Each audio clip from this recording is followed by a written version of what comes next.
At the family dinner, my sister-in-law joked, "Too bad your baby looks nothing like your husband." My husband laughed, "Maybe she has a secret." Everyone joined in. I just smiled, stood up and handed him an envelope. "Since we're sharing secrets, open this." The laughter stopped. His face turned white. "Too bad your baby looks nothing like your husband." Daisy's words sliced through the warm evening air like a blade through silk. The dining room, moments before filled with the comfortable chatter of family dinner, suddenly felt arctic. Every conversation stopped. Every fork paused midair. Even the grandfather clock in the hallway seemed to hold its breath. I had spent 7 days preparing for this dinner. 7 days of scrubbing, cooking, arranging, and rearranging everything to perfection. The pot roast had been slow cooking for 8 hours, seasoned with herbs from my own garden. Our best china, the Waterford set we'd received as a wedding gift, gleamed under the chandelier. I'd even driven to 3 different flower shops to find the perfect autumn arrangement for the centerpiece. Because after 3 years of marriage, I was still desperately trying to prove myself worthy of being Jared's wife to his family. Still trying to show them I wasn't just some girl their golden boy had settled for, but someone who could elevate their family name. The irony wasn't lost on me now, sitting there with Daisy's cruel words echoing in my ears. She sat across from me, her perfectly manicured fingers wrapped around her wine glass, that smirk playing on her lips like she'd just delivered the punchline to the world's funniest joke. Daisy had always been jealous of me, I knew that. Jared's younger sister had been the family princess until I came along, and she'd never quite forgiven me for stealing even a fraction of the spotlight. But this was different. This wasn't just sisterly competition. This was calculated cruelty designed to humiliate me in front of everyone who mattered. I turned to Jared, my heart hammering against my ribs, expecting, no, needing, him to defend me, to defend us, to stand up and tell his sister that her comment was completely inappropriate and hurtful, that George was beautiful and perfect and absolutely, undeniably his son. Instead, my husband, the man who had promised to honor and protect me, let out that nervous laugh, that awful, weak chuckle he always made when he wanted to fit in with his family instead of standing up for what was right. "Maybe Olivia has a secret," he said, and I felt something inside me shatter like crystal hitting concrete. The betrayal was instant and complete, not because of what he said but because of what he didn't say. He didn't defend me. He didn't defend our son. He threw me to the wolves to earn a few cheap laughs from people who would never truly accept me anyway. The laughter that followed was like acid in my veins. His mother, Patricia, who had insisted I call her mom but always said it with a slight hesitation, actually giggled behind her napkin. His father, usually so stern and proper, was chuckling into his whiskey. Even his cousin Rebecca, who I'd thought liked me, covered her mouth with her hand, her eyes sparkling with the kind of malicious delight that comes from witnessing someone else's downfall. But it was Maria's reaction that hurt almost as much as Jared's betrayal. Our housekeeper, who had been with us since George was born, who had seen me cry from exhaustion during those first sleepless months, who knew how much I loved my son. Even she froze in the doorway with the dessert plates, her kind eyes wide with shock and something that looked dangerously close to pity. I could hear George's soft breathing through the baby monitor on the side table. My beautiful, innocent 10-month-old son was sleeping peacefully upstairs while the adults he should be able to trust were destroying his mother's reputation downstairs. He had no idea that his legitimacy was being questioned, that his very existence was being treated like a punchline. The worst part, the part that made my stomach churn with a mixture of rage and heartbreak, was that this wasn't the first time Jared had questioned George's parentage. From the moment our son had been placed in my arms at the hospital, Jared had been planting seeds of doubt like a farmer preparing a toxic harvest. "His nose looks too sharp for our family," he'd whispered one evening when he thought I was asleep, studying our newborn son's face like he was searching for evidence of my infidelity. "Are you sure about the timing?" he'd asked me just last month, pretending it was casual conversation while we watched George play with his blocks. But I'd caught the calculation in his eyes, the way he was mentally counting backwards from George's birth date. I'd seen him staring at our son during bath time, during feeding time,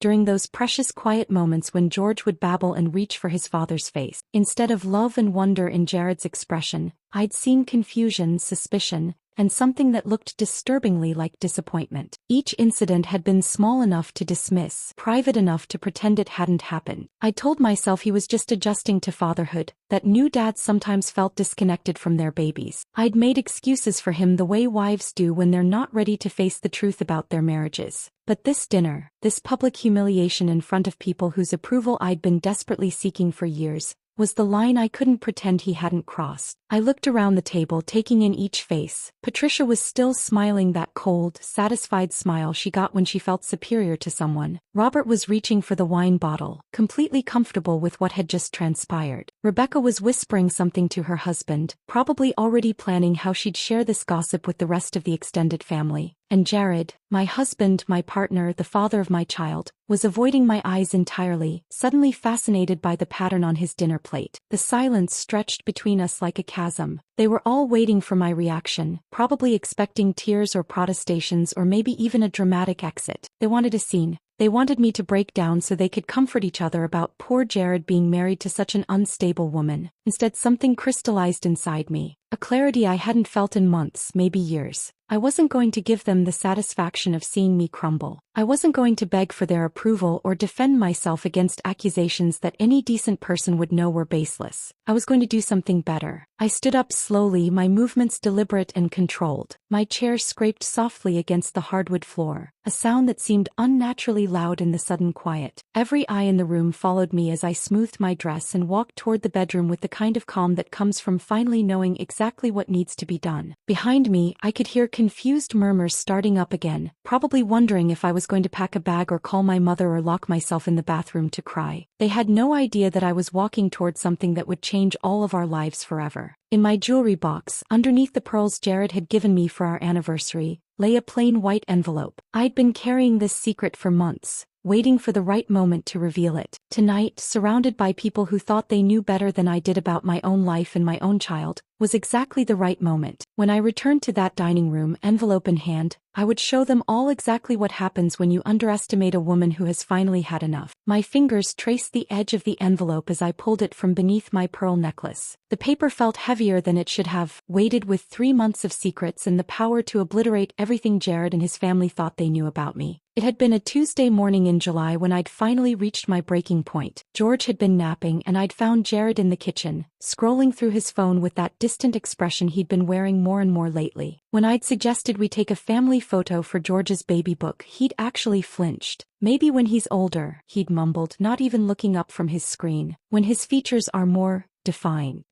As if our son was some incomplete sketch rather than a perfect, beautiful child who deserved his father's unconditional love. That afternoon, after Jared left for work, I'd sat on our bedroom floor with my laptop, researching DNA testing facilities. Not the at-home kits that everyone advertised on television. Those felt too casual, too unreliable for something this important. I needed clinical accuracy, professional documentation, irrefutable proof. The drive to Riverside Genetics took exactly 43 minutes. I'd chosen them specifically because they were far enough from our neighborhood that I wouldn't risk running into anyone we knew. The building was sterile and anonymous, tucked between a dental office and a tax preparation service in a strip mall that could have been anywhere in America. Dr. Martinez had kind eyes behind wire-rimmed glasses, but her expression grew serious when I explained what I needed. She was probably in her 50s, with graying temples and the patient demeanor of someone who'd heard every family secret imaginable. "Are you sure about this?" she'd asked, her voice gentle but firm. "These tests can have consequences beyond just answers. Sometimes the truth creates more problems than the uncertainty." I'd considered her warning for exactly 3 seconds before nodding. "I need to know." The sample collection had felt surreal, like I was gathering evidence for a crime I hadn't committed. George's hair came from his little brush, golden strands so fine they almost floated away when I breathed too close. I'd wrapped them carefully in a clean tissue, my hands shaking slightly as I sealed them in the provided container. Jared's toothbrush had been easier to obtain but harder to stomach. Standing in our bathroom at 5 in the morning, carefully scraping bristles into a plastic bag, I'd felt like a stranger in my own home. This was what my marriage had become. Covert operations and secret investigations instead of trust and communication. The laboratory's waiting room had been nearly empty that morning, just me and an elderly man who kept checking his watch nervously. I'd filled out paperwork with steady hands, providing my contact information and selecting expedited processing. 2 weeks felt like an eternity, but standard processing took a month and I couldn't wait that long. Those 14 days had been the longest of my life. Every morning, I'd wake up wondering if today would be the day the results arrive. Every evening, I'd check our mailbox with my heart pounding, simultaneously hoping for and dreading the familiar logo of Riverside Genetics. Meanwhile, Jared's behavior had somehow gotten worse. He'd started working late more often, claiming new projects and demanding clients. When he was home, he'd interact with George like he was handling borrowed property. Careful, distant, temporary. During bath time, instead of the silly voices and playful splashing that used to fill our bathroom, there was only mechanical efficiency. The breaking point had come during a family barbecue at his brother's house. Jared's nephew Tommy had run up to show George a toy truck, and everyone had started commenting on how much the two boys looked alike. Normal family chatter, the kind of comparison that happens at every gathering. But I'd caught Jared's expression, a flash of something ugly and suspicious, like he was analyzing genetic evidence instead of watching children play. Later, when his sister-in-law had mentioned how much George resembled Jared at that age, he'd actually said, "Do you think so?" "I'm not sure I see it." I'd excused myself to the bathroom and cried for 10 minutes, gripping the sink so hard my knuckles went white. The envelope had arrived on a Thursday, mixed in with utility bills and grocery store circulars like it was just another piece of routine mail. My hands had trembled as I'd torn it open, scanning past the technical jargon to find the conclusion that would determine the rest of my life. Probability of paternity, 99.99%. The relief had been so overwhelming I'd actually sat down hard on our kitchen floor, the papers scattered around me like fallen leaves. All those months of whispered doubts, all those questioning looks, all those moments when I'd wondered if I was going insane, vindicated by cold, scientific fact. But the relief had quickly transformed into something else. Fury. White-hot, consuming rage at my husband for putting me through this hell, for making me doubt myself, for treating our son like a question mark instead of a blessing. I'd stared at those results for 3 hours, crying tears that shifted from relief to anger to something resembling grief. Because even though I now held proof of what I'd always known, something fundamental had broken between Jared and me. The fact that I'd needed this test at all meant our marriage was already damaged beyond simple repair. The smart thing would have been to confront him immediately, to march into his office, slam the papers on his desk, and demand an apology for months of psychological torture. But something deeper and more calculating had taken hold of me that day. I'd driven back to Riverside Genetics and requested multiple copies on official letterhead. Professional, undeniable documentation that no one could question or dismiss. I'd had them printed on heavy paper stock, the kind used for important legal documents, and requested sealed envelopes with the laboratory's official stamp. One copy went into our safe deposit box, another into a folder with our important financial documents, but the third, the one I'd chosen for maximum impact, went into a plain white envelope that I'd hidden in my jewelry box, underneath the pearls Jared had given me for our second anniversary. For weeks, I'd carried this secret like a weapon I wasn't ready to use. Every time Jared made another cutting comment about George's appearance,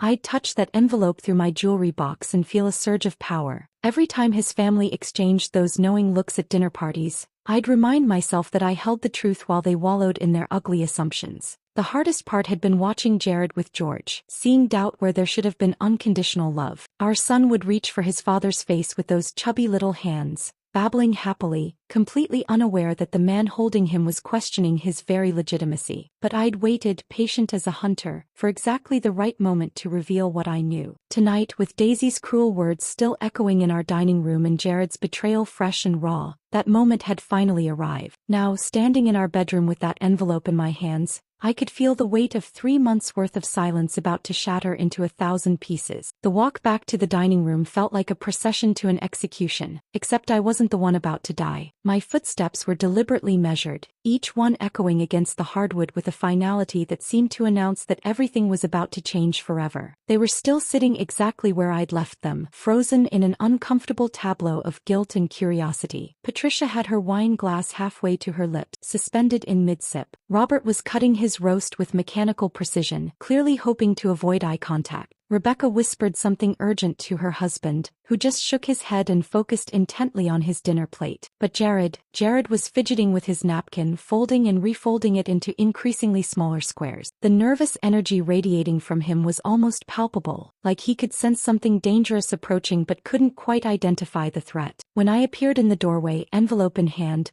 the entire room seemed to inhale collectively and hold its breath. "Since we're sharing secrets tonight," I said, my voice carrying across the room with crystalline clarity, "open this." I placed the envelope directly in front of him, my fingers lingering for just a moment on the white paper. The contact was electric, not romantic but charged with 3 months of accumulated power and the promise of revelation. Jared's cocky expression, the one that had been so casually cruel just minutes before, flickered like a candle in wind. He glanced up at me and for the first time in months, I saw genuine uncertainty in his eyes. This wasn't the wife he'd grown comfortable dismissing. This wasn't the woman who absorbed his family's mockery and his suspicious comments with martyred silence. This was someone new, someone who held cards he didn't even know were in play. "What's this about, Olivia?" His voice had lost its earlier confidence, taking on the cautious tone he used when he wasn't sure if he was in trouble. I didn't answer. I simply stood behind his chair, close enough that he could feel my presence, far enough that he had to crane his neck to see my face. The power dynamic had shifted so completely that everyone could feel it, though they couldn't yet understand why. Jared picked up the envelope with hands that weren't quite steady. He turned it over, examining it like he was looking for clues about its content. There was nothing to see, just plain white paper with his name written in my careful handwriting. "Just open it," I said quietly, and something in my tone made even Patricia stop pretending to eat. He slid his finger under the flap casually, probably expecting a bill or maybe some appointment reminder that I'd been nagging him about. His movements were still lazy, still tinged with the arrogance that had allowed him to humiliate me just minutes earlier. But the moment, the exact instant, his eyes found the letterhead at the top of the page, everything changed. DNA Paternity Testing Laboratory was printed in bold, professional letters across the top of the document. Below it, in smaller but equally official font, were the words that would haunt him: conclusive paternity analysis results. I watched his face transform like I was seeing a time-lapse video of aging. The color drained from his cheeks so quickly I thought he might actually faint. His mouth opened slightly, then closed, then opened again like a fish gasping for air. He read the first paragraph, then started again from the beginning. His eyes moved frantically across the page, searching for some mistake, some loophole, some way for this document to say anything other than what it clearly stated. His fingers began to tremble. Actually tremble like he was suffering from some sudden illness. The paper rustled as his hands shook, and that small sound seemed unnaturally loud in the absolute silence that had fallen over the room. 20 years of swagger, of easy confidence, of casual cruelty, all of it crumbled in the space between one heartbeat and the next. This was the man who'd questioned his own son's legitimacy for months, who'd made me feel like a liar in my own home, who'd just thrown me under the bus for a few cheap laughs. Now he couldn't even form words. The silence stretched like taffy, becoming thicker and more suffocating with each passing second. I could hear George's soft breathing through the baby monitor, peaceful and innocent upstairs while his father's world collapsed downstairs. The grandfather clocks ticking suddenly seemed thunderous. Even Maria had stopped moving in the kitchen, probably sensing the tension from 3 rooms away. "What is it, Jared?" Daisy's voice cut through the quiet like a knife. She was leaning forward now, her earlier smugness replaced by vulture-like curiosity. She reached across the table with greedy fingers, trying to snatch the paper from her brother's paralyzed grip. I moved faster than I'd thought possible, stepping forward and placing my hand firmly over the document before she could touch it. My palm covered the results completely, but I could feel the weight of truth beneath my fingers. "Let your son explain what he's been accusing me of for months," I said, my voice carrying a deadly calm that made Patricia actually gasp. The words hung in the air like a curse. Everyone understood now that this wasn't just about whatever was on that paper. This was about months of hidden accusations, private suspicions,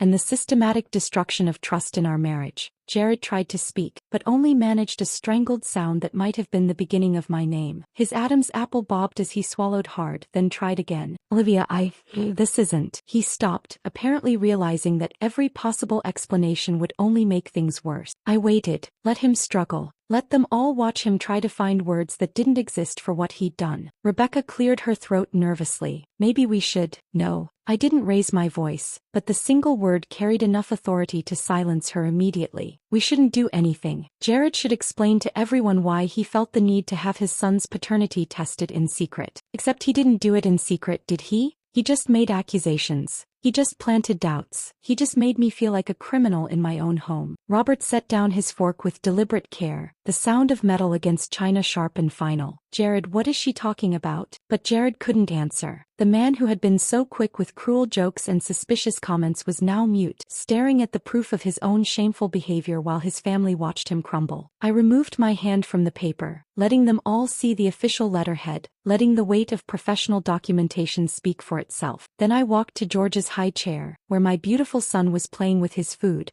completely oblivious to the adult drama unfolding around him. I lifted him gently, kissing his forehead as he babbled happily and reached for my earrings with those perfect little fingers. He smelled like baby shampoo and innocence, like everything pure and good in a world that adults had made ugly with their suspicions and cruelty. When I turned back to face the table, George content in my arms, my silence was more devastating than any accusation I could have made. Because sometimes the truth doesn't need words. It just needs space to breathe. The silence shattered like glass when Jared finally found his voice, though what emerged was hardly recognizable as the confident man who'd been cracking jokes minutes earlier. "Olivia, honey, it was just." He stumbled over words like a drunk trying to navigate stairs, his face cycling through expressions of panic, shame, and desperate calculation. "You have to understand, it was just family banter. We were all just joking around." I bounced George gently in my arms, feeling his warm weight against my chest like armor. My son gurgled happily, reaching for the chandelier's light with chubby fingers, blissfully unaware that his legitimacy had just been proven beyond any shadow of doubt. "Jokes," I repeated, tasting the word like something bitter. "Is that what we're calling months of questioning your son's paternity? Jokes." The temperature in the room seemed to drop another 10 degrees. Patricia's wine glass trembled in her grip, and I watched Robert's jaw work silently as the full implications of what I'd just revealed began to sink in. Jared's hands were still shaking as he set the DNA results on the table, but he couldn't seem to stop looking at them, as if staring might somehow change what they said. "You don't understand the pressure I've been under. People talk, they comment on how different he looks, and I just..." "What people?" I cut him off, my voice sharp enough to slice steel. "Your sister, your family,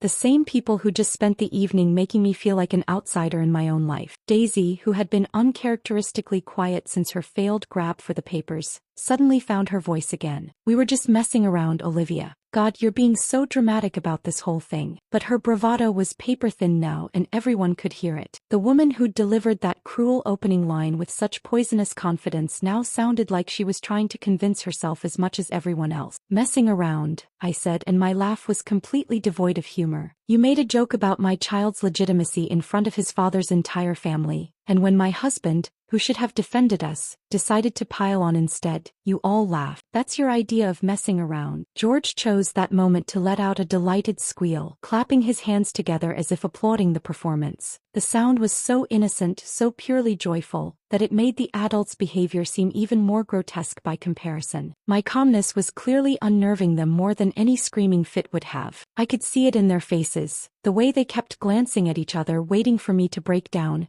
to give them the emotional explosion that would let them dismiss me as unstable or overreacting. Instead, I just stood there holding my son, letting the truth do all the heavy lifting. It was Robert who broke first. Jared's father, a man who'd built a successful construction business through sheer stubborn pride and who I'd never once heard admit he was wrong about anything, looked directly at me with something that might have been respect. "I owe you an apology, Olivia." His voice was gruff but sincere. "What happened here tonight was completely inappropriate. You deserved better from all of us, especially from my son." The words hit the room like a thunderclap. Patricia's hand flew to her throat, and I saw tears actually forming in her eyes. Genuine tears, not the crocodile variety she'd deployed at various family gatherings when she wanted sympathy. "Oh, sweetheart," she whispered, reaching across the table toward me with trembling fingers. "I'm so sorry. We never should have. Jared never told us he was having these doubts, and we certainly never should have participated in that awful joke." Even Rebecca, who'd been whispering and giggling behind her hand just minutes earlier, looked mortified. She kept glancing between her dinner plate and my face, clearly wishing she could disappear entirely. "I think I should probably call an Uber," she mumbled to her husband, who nodded eagerly. But it was Daisy's reaction that surprised me most. The woman who'd started this whole mess, who'd delivered that opening blow with such calculated cruelty, was now staring at me with something that looked almost like fear. "You planned this," she said suddenly, her voice high and accusing. "You knew exactly what you were doing when you brought that envelope down here." I shifted George to my other hip and smiled, really smiled, for the first time all evening. "You're absolutely right. I did plan this. Just like you planned that little comment about George not looking like his father. The difference is my plan was based on truth." Daisy's face flushed red, then pale, then red again. She pushed back from the table so violently that her chair scraped against the floor with a sound like fingernails on a chalkboard. "This is ridiculous. I'm not sitting here and listening to this anymore." She grabbed her purse from the side table, but I caught the flash of embarrassment in her eyes before she could hide it behind righteous indignation. "No one's forcing you to stay," I said mildly. But before you go, maybe you should think about why you felt the need to make that comment in the first place. Was it really about George's appearance, or was it about something else entirely? She froze halfway to the door, and for a moment I thought she might actually engage with the question. But Daisy had never been one for self-reflection. "You're impossible," she spat and stormed out, her heels clicking angrily against the hardwood until the front door slammed behind her. The silence that followed her exit was different from the earlier tension, heavier somehow, weighted with the reality of what had just transpired. Jared cleared his throat nervously. "Maybe we should talk privately about this, Olivia. Work through."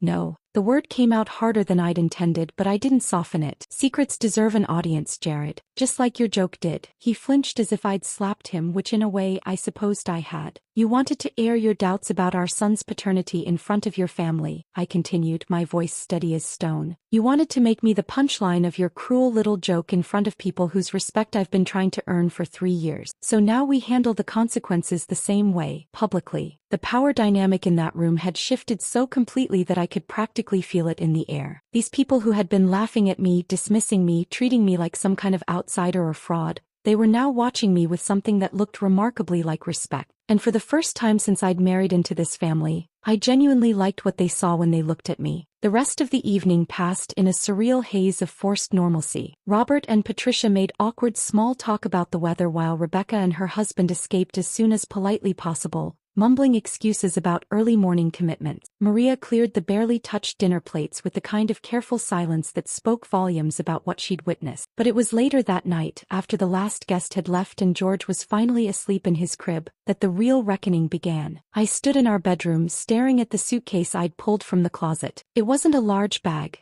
just the navy blue overnight case I'd bought for weekend trips before George was born. But something about seeing it open on our bed, waiting to be filled, felt monumental. Jared appeared in the doorway like a ghost, his face still pale from the evening's revelations. He watched me fold a sweater with methodical precision, each crease sharp and deliberate. "What are you doing?" His voice was barely above a whisper, as if speaking too loudly might shatter whatever fragile peace we'd managed to construct. "Packing." I didn't look up from the dresser drawer, my hands steady as I selected undergarments and nightclothes. "I need some space to think." "You're leaving." The panic in his voice was immediate and raw. "Olivia, please, we can work through this. Tonight was you publicly humiliating the mother of your child," I said, placing a pair of jeans in the suitcase with the same careful precision I'd used for everything else. "Tonight was you questioning your son's legitimacy in front of your entire family instead of defending him. Tonight was you choosing their cruel laughter over my dignity." He took a step into the room, his hands outstretched like he was approaching a wounded animal. "I know I messed up. I know I hurt you. But leaving isn't going to solve anything." I finally turned to face him, really look at him, and was struck by how small he seemed. This man who had seemed so confident, so sure of himself just hours earlier, now looked like a child caught in a lie he couldn't talk his way out of. "I'm not leaving permanently," I said, and watched the relief flood his features. "But I am showing you that I can. The woman you married, the one who would have cried herself to sleep and pretended this never happened, she's gone, Jared." The truth of those words settled between us like a physical presence. Something fundamental had shifted in that dining room, and we both knew there was no going back to who we'd been before. "Tell me what you need," he said, and there was a desperation in his voice I'd never heard before. "Tell me how to fix this." I closed the suitcase and sat on the edge of our bed, studying his face in the lamplight. "Marriage counseling. Real counseling, not just a few sessions so you can say we tried. Full financial transparency. I want access to every account, every investment, every decision. And a public apology to everyone who heard you question George's paternity." He nodded frantically, agreeing before I'd even finished speaking. "Yes, absolutely. Whatever you need. Olivia, I'm so sorry. I never meant for things to go this far." But his immediate capitulation, rather than reassuring me,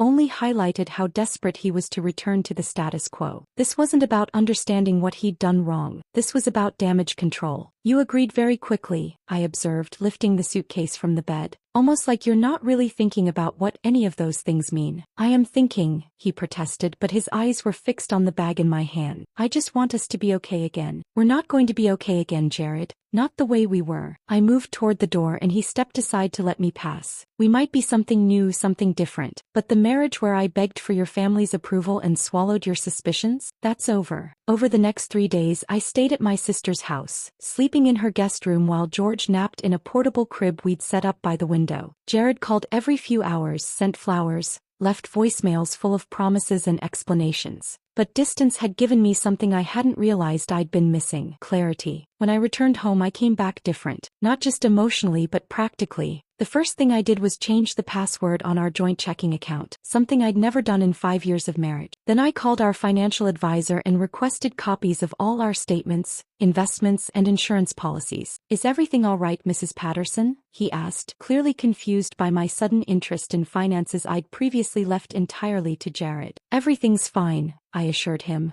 "I'm just taking a more active role in our financial planning." It was amazing what I discovered once I started looking. Jared had been handling our money competently enough, but he'd also been making decisions, significant ones, without consulting me. A retirement account I hadn't known existed. Investment choices that prioritized his business over our family's security. Small things perhaps, but they painted a picture of a man who saw me as a passenger in my own life rather than a partner. I didn't confront him about these discoveries immediately. Instead, I quietly began transferring important documents to a safety deposit box in my name only. Birth certificates, marriage license, insurance policies, anything that might be crucial if our marriage didn't survive what we were going through. The most surprising discovery came when I was organizing our household files. Buried in a folder marked miscellaneous were 3 estimates for paternity testing services, all dated from 2 months after George was born. Jared had been researching DNA tests almost from the beginning, but had never followed through, until I did it for him. I sat in our home office staring at those crumpled estimates,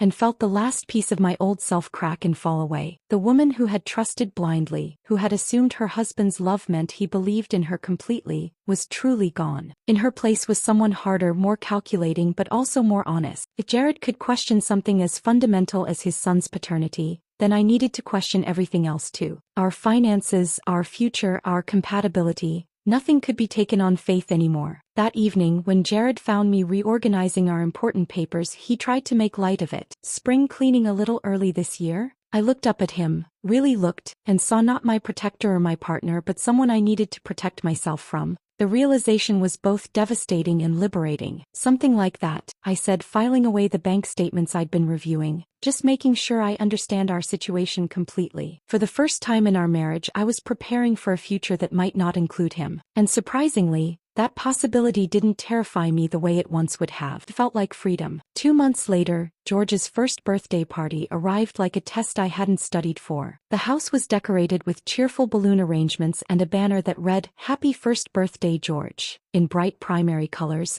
but underneath the festive atmosphere, tension simmered like water just before it boils. I'd spent weeks planning every detail, not out of perfectionist tendencies this time, but because I needed this day to be about George, not about the family drama that had preceded it. The guest list included our neighbors, my college friends, Jared's co-workers, and extended family members who hadn't been present for that infamous dinner. But they all knew. Word travels fast in families, especially when it involves DNA tests and public humiliation. Patricia arrived early, carrying an enormous wrapped present and wearing the kind of determined smile that suggested she'd practiced it in the mirror. "Olivia, darling, the decorations look wonderful," she said, kissing my cheek with theatrical warmth. Robert followed behind her, shaking Jared's hand with the careful formality of men trying to pretend nothing had changed between them. But I caught the way his eyes lingered on George, as if he was seeing his grandson clearly for the first time. My sister Jenny helped me arrange the food table, whispering updates about who had arrived and who was still expected. "Is she coming?" she asked, not needing to specify who she meant. I shook my head. Daisy sent her regrets. That was putting it diplomatically. What Daisy had actually sent was a brief text 3 days earlier. "Won't be able to make George's party. Hope he has a nice day." No explanation, no attempt at reconciliation, just cold dismissal wrapped in polite language. Honestly, her absence was a relief. The party was complicated enough without having to navigate around the woman who'd started this entire mess. As guests filtered into our backyard, I watched Jared work the crowd with the kind of nervous energy that suggested he'd been building up to something all day. He kept glancing at me, then at his watch, then back at me like he was waiting for some predetermined signal. The moment came after we'd sung, "Happy Birthday," and George had gleefully destroyed his smash cake, getting more frosting on his face than in his mouth. The crowd was laughing and taking pictures when Jared suddenly stood up, clearing his throat with the kind of theatrical gesture that demanded attention. "I'd like to say something," he announced, and conversations gradually died away until all eyes were focused on him. My stomach clenched. We'd discussed this moment during one of our counseling sessions, but experiencing it in real time felt surreal and deeply uncomfortable. "First, thank you all for being here to celebrate our son's first birthday," Jared began, his voice carrying across the yard with surprising steadiness. "George is obviously the star of today's show, and seeing him surrounded by so much love means everything to us." He paused, and I could see his Adam's apple bob as he swallowed hard. This was the moment we'd been building toward.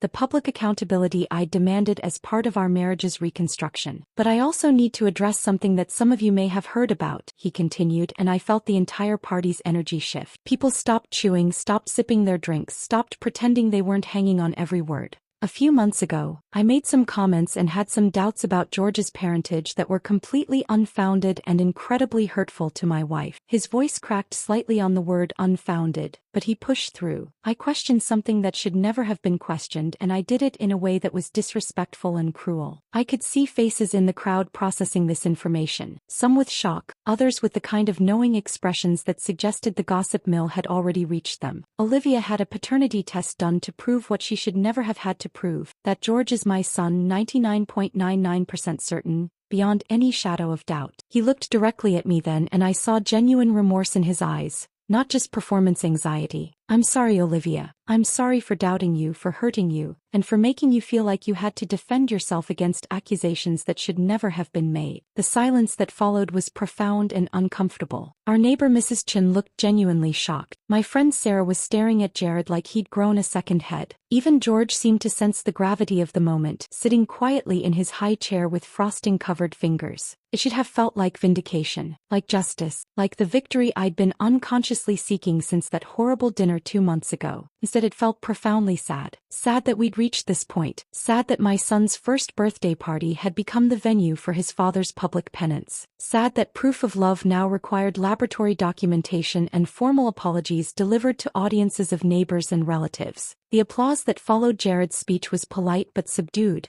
The kind of acknowledgement you give someone who's confessed to something embarrassing rather than someone who's done something admirable. As conversations gradually resumed and the party returned to something resembling normalcy, I found myself standing alone by the dessert table, watching George laugh as my father helped him chase soap bubbles across the grass. "That must have been difficult for you both," said a voice behind me. I turned to find Dr. Martinez, our marriage counselor, whom I'd impulsively invited the week before. "More difficult than I expected," I admitted. "I thought it would feel like closure, but mostly it just feels necessary but insufficient," she suggested gently. That was exactly right. The apology was something that needed to happen, but it couldn't undo months of damage or restore trust that had been systematically eroded. It was a first step, not a final solution. Over the following weeks, the absence of Daisy from our family gatherings became increasingly noticeable and increasingly welcome. Without her particular brand of toxic commentary, dinners at Robert and Patricia's house were actually pleasant. Conversations focused on normal family topics instead of thinly veiled criticisms and competitive jibes. I'd received one text from her about a month after the party, during what would have been our regular family Sunday dinner. "Hope everyone's doing well. Miss seeing George grow up." I'd stared at that message for a long time, thumb hovering over the reply button, considering various responses ranging from diplomatic to devastating. In the end, I'd simply deleted it without responding. Some bridges once burned should be allowed to turn to ash. The truth was, her absence had revealed how much of my family's stress had been centered around managing her jealousy and cruelty. Without that constant undercurrent of competition and criticism, I could actually enjoy spending time with Jared's parents, who turned out to be decent people when they weren't being influenced by their daughter's poison. But the most significant change wasn't in our family dynamics. It was in me. I'd stopped waiting for validation that might never come, stopped shrinking myself to fit into spaces that were never designed to accommodate my full presence, stopped seeking approval from people whose opinions had proven to be both unreliable and ultimately irrelevant to my happiness. The woman who had desperately wanted Patricia to call her daughter with genuine warmth was gone, replaced by someone who knew that respect mattered more than affection, and that boundaries were more valuable than belonging. George would grow up seeing his mother as someone who fought for herself and for him when it mattered most. He would learn that love without respect was incomplete, and that sometimes the most loving thing you can do is refuse to accept treatment that diminishes your worth. That envelope hadn't just contained DNA results. It had contained my transformation from a woman who begged for acceptance to one who demanded it be earned. This story of ultimate vindication had you absolutely hooked. Hit that like button right now. My favorite part was when Olivia calmly handed Jared that envelope at the dinner table, knowing it would destroy his entire world. What was your favorite moment? Drop it in the comments below. Don't miss more jaw-dropping stories of women who refuse to back down. Subscribe and hit that notification bell so you never miss an upload.